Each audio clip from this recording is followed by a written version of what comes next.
I think I've been here either all 11 or pretty close to all 11 years. 12 years? I've been here 12 years. Time flies.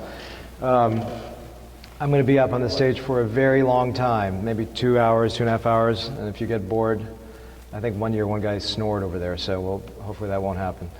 Let me give you a little overview of what we're going to talk about. I'm going to start talking about fat grafting from just a philosophical perspective into a technique-oriented discussion. Then I'm going to talk about fat grafting versus filler options, and then I'm going to talk about fillers, and I'm going to seg right into a embedded video that's a real-time video of fillers that is going to be part of the filler talk. And then this afternoon I'll be talking about fat versus implants in terms of ways to go about approaching that. Disclosure's book, it's pretty old by now, but I think hopefully still relevant. So the first thing when we look at a face that's getting older, you know, we can look at the wrinkles, we can look at the gravity, but there is clearly a volumetric component where something is collapsing around areas. And we're going to delve into this philosophy and this aesthetic paradigm so that you can understand that, because without that philosophical underpinning, I don't think you're going to be able to accomplish beautiful work, even with good technique. So if you look at Sharon Stone over a period of 20 years, it looks very much like her brow is hanging, her skin is hanging, her folds have gotten worse, her lips have become attenuated. But if you look carefully, the brows actually haven't come down southward. Her right, your left, her eyelid skin has come down a little bit, but if you look at the other side, it's actually retracted up a couple millimeters. So the biggest difference is the skeletonization around the eye. So the initial idea of filling around the eye doesn't make too much sense, but if you start to look at it this way as a deflation model, then you can see that volume of a soft tissue component is actually a critical aspect toward rejuvenation for almost all races. And if you think of this as just basically a point of communication to a lot of patients, if we're full like a grape, we become a raisin over time. Did Mike come up with this? Did you come up with this idea? All right, whatever. We'll give the attribution where it should be. Then why stretch it into a P? Because we should bring it back toward a model that represents youth. Today, if you look around, you see people that look like this. You know, I mean, obviously way overfilled, overstuffed. It's not attractive, and so we have to have some measure of discretion and understanding and approach toward beauty. And I think a large part of what I'm discussing today is not just how to put a cannula in a face, but where to put it, how to see differently. And so, again, another model of communication, a huge point is patient communication. If you're not communicating well with the patient, then it is very hard for them to understand these very difficult to grasp concepts. So we go from a very full face, almost too full. If you think of what baby fat is basically a fat that's of a 5-year-old, of a 10-year-old, and then a 15-year-old, and 20-year-old. Every 5 years there's a substantial loss of fat. And if you keep weight the same, then essentially it just becomes a linear loss of fat. And so I like to use this idea of the glass of water. The yellow is just filling back toward an ideal, whether it's fat or fillers, and then the pink is just showing progression. So is anything permanent? No, it's like a cup of water with a little leak at the bottom, and that's really what happens, is that nothing is permanent because everything does progress. So if you think of it like a linear loss of fat, then that's really what aging is, you know, with metabolic weight being stable. Now clearly this is not a monolithic reductionist perspective, because there are wrinkles, there is gravity, there are other areas, and so this is just giving you one perspective. You're going to hear a lot of great talks on gravity and wrinkles. I'm just focused on volume this entire morning, so we're going to have a 2.5 hour extravaganza on volume understanding. And this concept of blink is so important, because what I want to start training your brain today is not just focused on your analytical left brain, but your right brain. And Malcolm Gladwell says in a blink of an eye, in a nanosecond, we judge someone's beauty, someone's attractiveness from feet away. We see it and we know it. And how do we know that? And that's what I want you to do, is when you start to design a face, as you're analytically approaching it, take a step back and see if the person actually looks better. And my staff has the same eye. They'll come as I'm doing fillers on one side, say, hey, Dr. Lamb, how about this area? I think that would look good. And if we build it, I can see the light in their eyes. They go, wow, this looks great. And I love that. That's what gives me passion every day. So a large part of blink is also facial shape and the evolution of shape of how we see someone. And at 30, that ideal transition is really considered an oval, which is the idea that we go from a very full face to ovalization, and then we start to narrow in. And some women like it a little bit more sculpted. But then we start to square off, and then we become bottom heavy because the volume loss is principally around the eyes and around the mouth, and the outer face starts to dominate. So a large part of this is creating ovals. So what I'm going to show you is some different case studies. They don't mean anything in terms of the actual numbers, because these are just ideas and concepts of approach. They're not hard and fixed numbers. In fact, my numbers constantly evolve and change and flux. So this is a lady that's slightly heavier. I did a rhinoplasty for her, but also did some volume. And I just did a little volume. But what I'm going to do is just concentrate on the mid-face area. And if you see if you can bring that attention toward the central face, you can make the face actually look a little slimmer in a way. And this is a face that, if you see, what I've done is, I don't want that cheek to be too large, so I've just transitioned down. These are just milliliters. A little bit here and there, and a lot of this idea of when I'm filling, I'm doing it before I walk in the room. It's something that I mentally think, okay, this is how much I'm going to put in. And this lady is very skeletonized, so I'm putting a little bit more, especially in the buccal area. And a huge part of this is what you're seeing a lot of is a lot of volume in the central cheek and not enough transitioning going into the lower face. And if you don't transition it, the cheek stands out as an entity, and you want it to blend. And so this face here, to me, a large part is sort of the lateral sculpting that's caving inwards. So I want to fill a little bit out there. And we're going to talk more about that ovalization in about an hour from now. And so this is even more extreme, where I'm really focusing a large part in that lower buccal zone, because I think that's where the problem is. And here's a face where I think that a large part to me is, again, not just in that central cheek, an outer cheek, but really down in the lower outer cheek. So I'm just trying to have you understand that the fewer transitions you can create on a face, the more attractive. So just give me a few minutes here. But this is, again, showing you progression of more volume in the lower outer face that I think is critical. So when we think of a blink idea, I think a set of twins can be helpful. If you look at the twins in that tiny photograph, which you can't see a crease or a wrinkle or fold, the one on the left has never had anything done, and the one on the right is about 6 years out from a fat graft. And what you're seeing is 37 on the left, 42 on the right for the big image on the bottom. And this is, I barely did anything for her over that period of time. In fact, she had moved away. But if you look at the small image, my patient somehow looks younger. Your attention to her eyes, her face looks younger. And if you have that a priori notion of how you're going to approach this, you may say, you know, maybe the lady on the left, her identical twin, has a deep nasolabial groove, she's got attenuated lips, she's got a saggy brow, she's got an early jowl. But if you look, she doesn't have any of those things. Her folds are the same, her lips are maybe even painted bigger, her brows are arched up a bit for some reason, maybe the way she's lifting them. But there's something about the shadow pattern that your brain acknowledges as being older or more senescent. And those things are the shadow patterns of the temple, the shadow patterns of the outer cheek, making actually the lower cheek look too full. It's a shadow pattern of the chin that you see are absent in her sister, even 6 years after a single treatment of fat. And if you go back and look at her when she was in her early 30s as a model, you can see that the shape, the emotional impact, the right brain feeling of that face is very similar. Another topic that's really important is understanding how light strikes a face.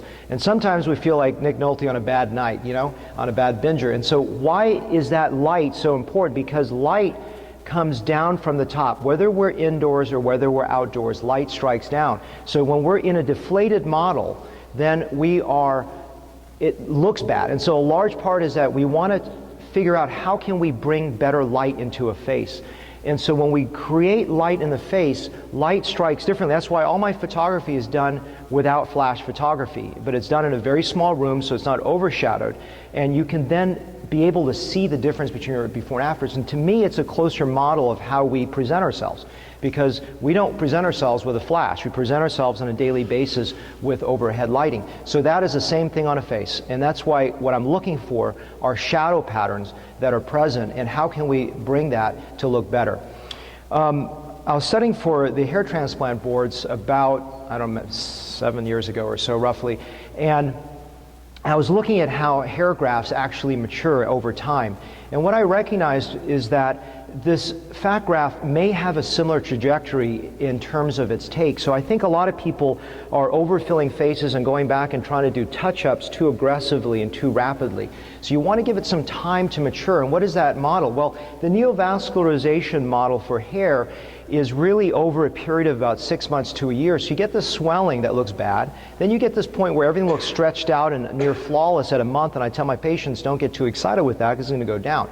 and there's a dip, and then the results improve if you watch them slowly, not in every single person, but a large number. So at 1 week, they look too full. You know, at a month, it's starting to settle down and may look better.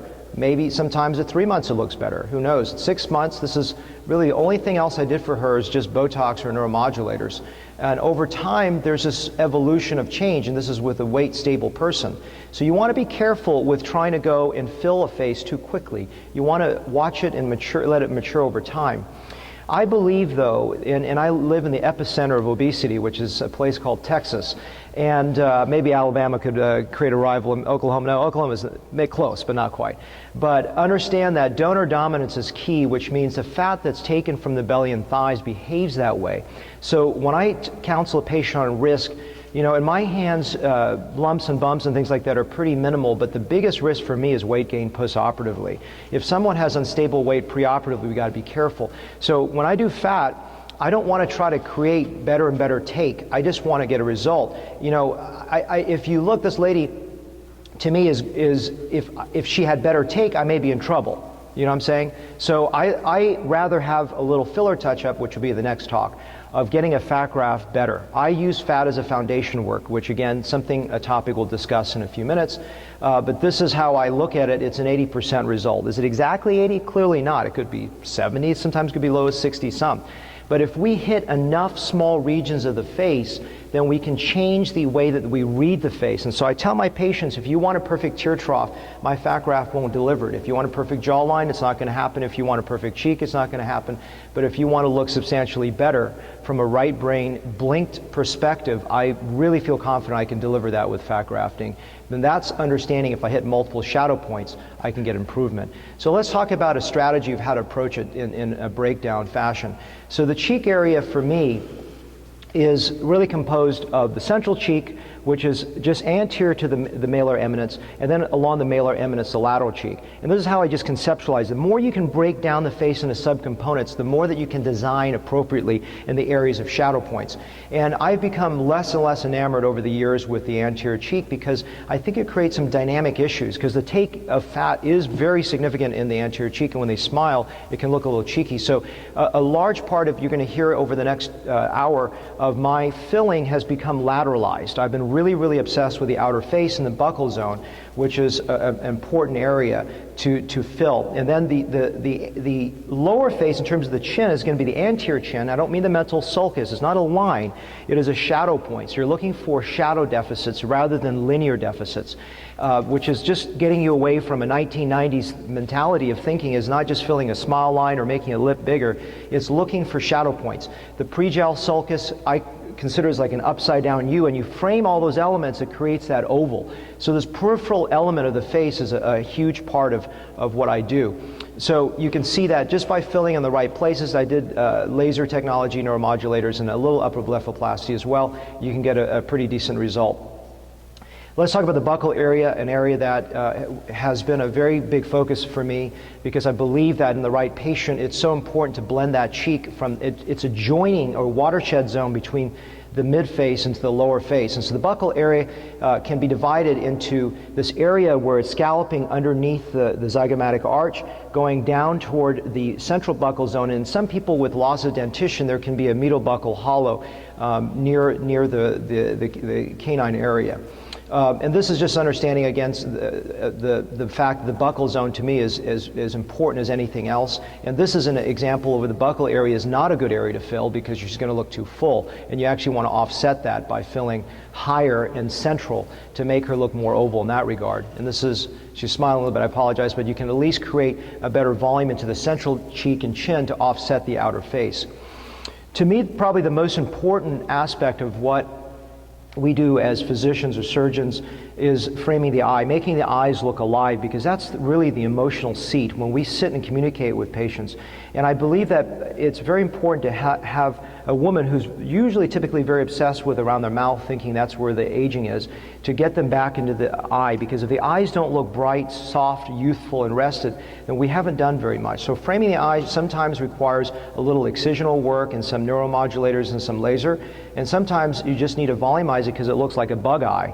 And then sometimes it requires some excision. I did a transcondylar lower bleph, upper blepharoplasty, laser resurfacing, and volumization. Or if someone's had aggressive brow lifting and blepharoplasty procedures, all it is a subtle volumization and bringing the volume back down into the eye. How do you frame the eye? Well, that's going to be brought down into various components. And so I like to, again, divide things so that I can keep my numbers consistent. And I fill the inner half of the tear trough, the outer half of the tear trough, and then a little bit into this nasolaryngral groove. And then it's very important when I do fat, and we'll talk about very, very specific technique in about a few minutes, is the lateral canthus has to be approached separately. When I was first starting to do fat and not addressing it separately, I would see a little lateral concavity there, and so it's important to address that. The lateral convexity of the brow, if you start to look at good textbooks like Glamour, Allure, and Vogue, because that's really what youthful women look like with a little bit of nice photoshopping, but that ideal of what femininity is, that lateral brow fullness, is beautiful. And as you go forward, as you get older, sometimes there's this little bit of A-frame deformity where there's a loss of volume immediately, and I'm going to show you that with a filler video of how to fill that for a lady that already had her lateral brow filled. And then a joining of that whole area. And where do you join? Where is that? Basically, it's the point where you see, if you remember that Sharon Stone photo, it goes from the bone exposure down and it caves inward. That little transition point you want to soften where you don't see the edge of bone coming over. And that's an area that I typically fill. And then sometimes I see a little more transition point. I'll see a little dip that still resides there. I want to sort of give this complete encirclement of the eye that I think looks good. So how do you do it? You draw some fancy lines, but the idea of the lines is just for me to keep in mind where I'm going to be doing some fillers. If you don't do liposuction, you know, I would advocate at least being very safe in terms of how to harvest. When you're harvesting from the inner thigh, you do not want to see the reflections of the cannula passing through. You're too superficial. There's a fascial plane you have to pass through. The setup is pretty straightforward. I do everything very sterilely. And these are just tulip cannulas. I don't have any financial affiliation with a company or any companies that I'll be speaking of today. I'll be talking about different products, and I don't have any financial affiliation with them. The reason I do mention product names is because I like to be a practical speaker, not one that talks about nothing. So this is an example of just after you've harvested it, and then these little Johnny Lock things are great from Tulip. They really save your wrist a lot of strain because it retracts and holds the position of the syringe in negative pressure, so you don't have to hold it in negative pressure. Once you've harvested the fat, you want to put the cap on the bottom, then pull out the plunger on the top, and then cap the top. And I centrifuge it for about 3,000 RPM for 3 minutes. And people always ask, okay, well, I better write that down as a golden number, and it really doesn't matter. I've trained with a surgeon about 10 years ago, or actually more than that, my God, maybe, what was it, 13 years ago, in Japan, who's just strains and cleans the fat and washes it, and he has tremendously good long-term results. So I really do not advocate that you have to follow one particular recipe, but if you have someone that you've trained with who's gotten good long-term results, then follow that. There's no reason to reinvent the wheel, and this has worked for me. Centrifuge it sterilely with sterile sleeves, and you pull out your fat, and then you want to always pour off your supernatant first, otherwise it's the column of fat will slide out, and then you just decant the infranatant, and then I usually just drain a little bit more oil. You don't have to do this. Definitely don't cut any of these 4x4s, otherwise you can get little cotton particles out there.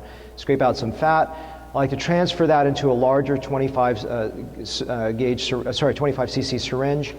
As you slide it up, obviously make sure you don't spray it across the room, so let the fat slide back down before you insert the back end, and then you have this ready to go with this female-to-female transfer hub here, so that you can get it into 1 cc Luer lock syringes. Then you put on the Tulip cannula, or whatever cannula you prefer.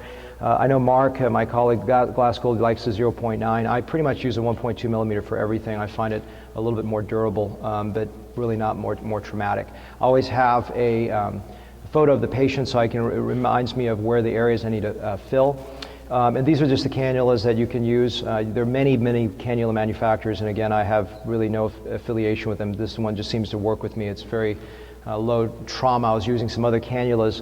I was doing live surgery in Germany a couple weeks ago, and I realized how atraumatic these cannulas really are. So a large part of when you're filling a face with fat is you want to conceptualize it at different levels. And people always ask, what plane are you in? I try to make it very easy. So as I go through the strategy of fat grafting now, I'm gonna reference deep, middle, and sort of middle superficial, if you will, and plane of least resistance. So when you're doing the lower eyelid, which is the area that I think is going to be really important when we work on the cadaver this afternoon, I would really like you to come, if you haven't done fat grafting, to let me work with you on understanding how to feel this release. There's a release of the arcus marginalis around here. You can feel this little pop, and until you felt that pop, I think it's dangerous not to place in the right plane. So this is the area that I want to spend a few minutes on talking about, because it is the area that is the most technically difficult, although it is not difficult. And I always think, and when I started doing this, there was no such thing as Restylane or HA products, but I would encourage you to, when a patient's asleep, if you haven't done fat, do exactly this technique with a filler that's reversible and temporary, so that you can feel comfortable if you're getting smooth results. And essentially what you're doing, and I'm going to show a short video of this, is, Dale, is the audio up, right? Okay, thanks. So you want to go perpendicular. When I'm going to talk about fillers, you want to go parallel to the rim. In other words, if this is the rim, this is perpendicular, this is parallel. And entry sites, they don't matter where you enter, so long as it's an easy access point. I typically use 3 so I can stay perpendicular to the rim.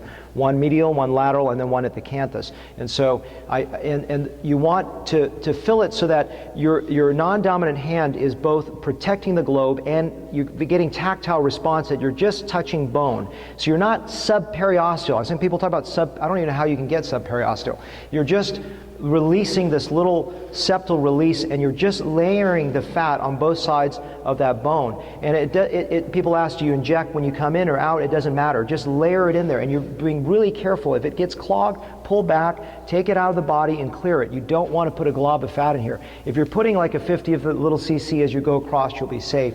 And then I do the same thing across the lateral rim. People ask how much you put in. I typically put in about 1 to 2 cc's per half of a orbital rim. Again, why do I divide in half? Just to keep my numbers straight. And that's really all it is. So here's a short video that may be illustrative. Audio? Is there audio? Maybe there is no audio. Okay, there's no, oh, this is a short version, I'm sorry, there's no audio. So you're just seeing, you're dancing across the rim here. And it's a very, very straightforward method, but you're using your non-dominant hand always to protect the globe, and you're using that as a tactile sensation. You're feeling it, you feel this little pop and release, and again, please come and work with me in the lab today if you can. Really, in about 2 minutes, you're going to be able to understand what I'm talking about if you haven't done this. And you're just slowly releasing it, going across that rim. Right now, what I'm showing you is the medial aspect of the rim, and just filling it up very, very carefully. And I'm sorry you can't see how much fat is being moved, but it's just a little progression at a time. Then I come back and I fill the lateral canthus from a separate entry point. I'm putting about maybe a half a cc or a little less in that area. You don't need a lot to fill that area, but you need just enough to make a difference in that region. I fill a little nasojugal groove. I put very little, probably a half to 1 cc at most. It doesn't take a lot, and a large part is my volumes have gotten lower and lower with fat. I don't think you need a lot of fat. Fat has an incredible retention around the mid-face. You don't need to put a ton in to make a result. In the brow, there's many ways to approach it. You can approach it from above, you can approach it from the side, you can approach it from inside, and this is not to say this is gospel. This is just how I do and how I prefer to do it. I enter everything from a lateral aspect, and I just go through a plane of least resistance. People try to make this really complicated until you got to go, immediately subcutaneous, submuscular. I'm just placing it where the cannula flows, and it works very, very well. I'll do a little molding here. Most places I don't mold, I just place it in, but the brow I just like to use my fingers and mold a little bit. I put in about 1 to maybe 3 cc's. 3 is pushing it, on average maybe 2 cc's. And a lot of this is visualized preoperatively, and part of it is some feedback. As I'm seeing the fill, I make some small finesse determinations. Is this a video? This may be a video, I don't know. This is what I call a plane of least resistance. It's quite easy. And so what we're going to do is just enter from this side. And we're just going to pass it in a plane of least resistance for her. And you can just see it, just follow it. What I like to do is not only feather below the hairy brow, but get into the upper eyelid as well. So if you take a look, I'm just arching across the whole thing. Some authors really advocate filling the lateral brow aspect. Some like the medial brow aspect. My humble opinion is that I really like the entire brow fill. I think it's a really attractive look in most people. So I would just guide the process. If they've really got a very, very hollowed out upper rim, you want to just start it over the eyelid area. But that's an advanced area, so you want to be really careful when you work in that area so that you don't create too much edema and too much distortion for too protracted a period of time. And then the anterior cheek is the area that has been an area that I think a lot of people are enamored with, but I will tell you that I've retreated more and more and more because it's an area with incredible fat retention and it can look dynamically too full when someone smiles. So I'm putting less and less, gone from 3 cc's to 2, now to 1, and maybe sometimes even less. So always underfill this area to start, and then you can inch forward as you see your results because retention is incredibly good in this area, and during smiling things can look dynamically off. In fact, when I'm doing fillers in the office, I'm looking at when they're smiling how that changes because I want it to make sure it's not too full. And I've taken patients that come to me with really too full an anterior cheek, and when you fill their outer face, it blends it in. It makes that virtually, not disappear, but virtually disappear if you want to correct things that are overfilled in the central cheek. The lateral cheek is an area that I love. I fill this like crazy. I may put in 3 or 4 cc's, and what I'm doing is I'm blending that whole outer face, and so it's not just a little accumulated area, but I'm really fanning out there very wide. As I told you, the buccal area in the right patient, again, that's a judgment call, is so beautiful because it helps you take that cheek and transition it elegantly into the lower face rather than creating these zones of fullness. So I think it's really important that there are no abrupt transition points. That's the whole point of doing what you're doing, is taking down shadow points and improving highlights. If you improve a highlight and you just put this area and create a shadow point somewhere else, I think it worsens the face. I mean, that's my opinion. And then you're just filling a little bit further out, right below the arch of the bone, area of a big favorite of mine. And then you got to be careful when you fill too immediately because you can exacerbate the marionette region. The prejowl sulcus should be visualized as an area that hangs below the jowl, below the mandible where the jowl is hanging, anterior to the mandible, and then a transition point across there. So almost like 3 cylinders, one hanging below, one across the anterior face of the mandible, and then the transition point across there. And that's what I conceptualize as I fill that pre-jowl. The bigger the jowl, the more you want to fill underneath it. But clearly you need a rhytidectomy or facelift to manage a jowl that's prominent enough. And this is just showing the anterior chin. Again, any volume in that area, whether it's a filler or fat, can really contribute to a beautiful result.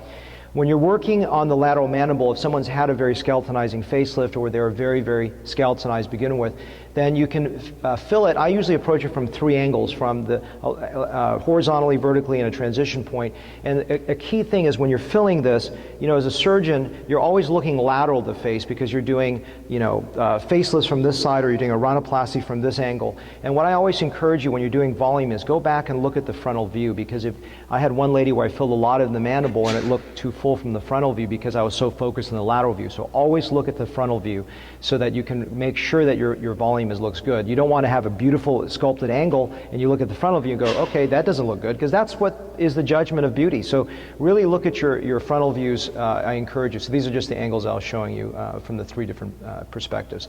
And then I like Bill Little says out of DC says that fill linear deficits from a perpendicular perspective, and this is what I like to do with the nasolabial groove and the canine. So I fill these 2 areas from an entry point in the mid cheek, and I think it's a very safe way to do it so it doesn't get placed in the wrong side.